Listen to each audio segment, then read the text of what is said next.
I'm Steph from KRST Promotions, and I'm in Bournemouth with Chris from Bowling for Soup. So, how are you? I'm terrible. Thanks for reminding me. I'm doing really good. This has been a fun tour. Great. Having a good time. Okay, you've been on tour throughout the UK for a couple of weeks now. How has it been going for you? Really good. Yeah, nobody's yet to get really sick or anything, so that's knock on table. The show's been really cool. The crowd's been awesome, and it's been a fun time. It's been a long time since we've been over here, so this is fun. Cool. Time of my life. What has been the best and worst experience of this tour? Let's see. Best. Wow, the whole tour, really. It's just a lot of fun to be back here. There's really, as far as the show, Manchester was just domination. It was really, really cool. Low point, there really hasn't been any low point. Like, nobody's gotten sick, really, and probably the low point is in the morning when you wake up and you smell and you need a shower and a poo and you can't find the bathroom. That's the low point of the day, every day. So I guess that would be the low point of the tour. Every morning when you wake up and you need a poo, you can't find a toilet. Okay. That's bad. So you've got a new CD coming out, Sorry for Partying, on October 12th. Tell me about the CD. It's terrible. Nobody should buy it. All your parents will hate it, and you'll go to hell. And actually, you should buy it because it's life-changing. Probably. I don't know.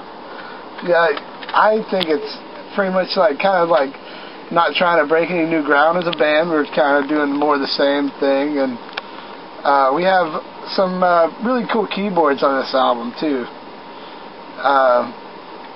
We've always had keyboards though, but this one, I really like some of the keyboard melodies and stuff we have on this one. But yeah, it's typical Bowling for Soup. I don't think it's anything different than anybody's ever heard. But I like it, so maybe buy it and put my dog through college, please. What are your plans to do with Bowling for Soup after the UK tour? We have about up until Christmas we have shows in the US, so we'll be touring in the US. Then have some time for Christmas and holidays, and then go back and do it all over again. And hopefully, we're talking about coming here for like an 8-show tour in March, which it's a little early to tell yet, but that's what we're trying to shoot for. And then back here for the summer for the festivals. Yeah, that's good. So we've got some questions sent in from some fans. The first one from Will from Southampton. He asked, "What's the weirdest thing you've ever eaten?" Wow. I'm a big fan of the show Bizarre Foods, where this guy goes around the world and eats the weirdest stuff ever. And I eat some weird stuff, but let's see, what's the weirdest thing? I've had a Milky Way that had been in my butt before. That's pretty bad. I mean, but that's not like exotic cuisine. Every time I'm in Japan, I'll eat whatever they put in front of me. Some of it's frog liver and just whatever, any weird stuff, I'll eat it. Okay, I just want to try it, see what happens, Maybe frog liver is the best thing you've ever eaten, but you won't know unless you try it, see? You should always try new things. Good point. Rainbow from Halen Island asked, for Yahoo you did a cover of London Bridge by Fergie. Why did you decide to cover that song? They brought us in there at 10 in the morning the day after our album came out. And our label had thrown us this big party the night before, and so we had to wake up at 7 just to be there because of traffic in LA. So we were in horrible moods and we were really hungover. I was actually still drunk. And then we get there and they got us some beer, and we started drinking beer again. And they gave us a list of songs just to cover. We cover one off the list, and we picked Fergie. I'd never even heard it at that time, so we downloaded it right there. Listened to it like 2 or 3 times and then went and tried to play it. Hungover. I just wanted to leave. I think I puked during one of the takes of that too. Off camera. Ralph. Lady from Portsmouth asked, what single of yours that you released would you consider to be the best and why? That's hard to say. I'm not like the big flag carrying, like, you know, guy. I don't wear our band's T-shirts and all that. I really just don't listen to us a lot. Not that I hate us or anything, but it's hard to tell because I really don't sit there and just.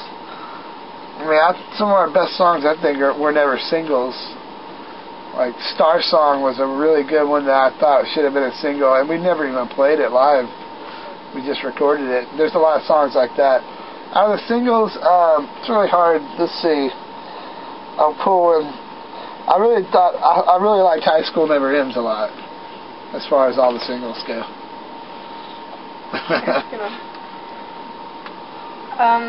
Elsie from Southampton asked, sexy time or sleepy time? I usually combine the two of those.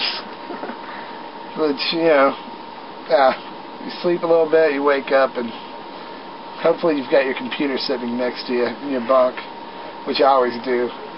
Then that's a little sexy time.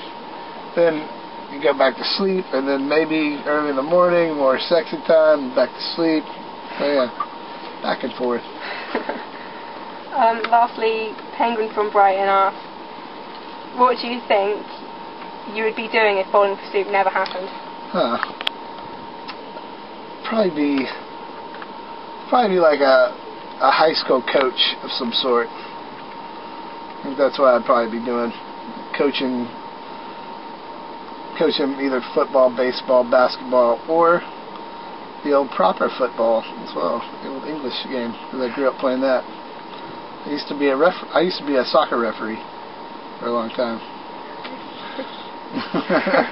Interesting facts. I was a soccer referee, fully licensed. Okay.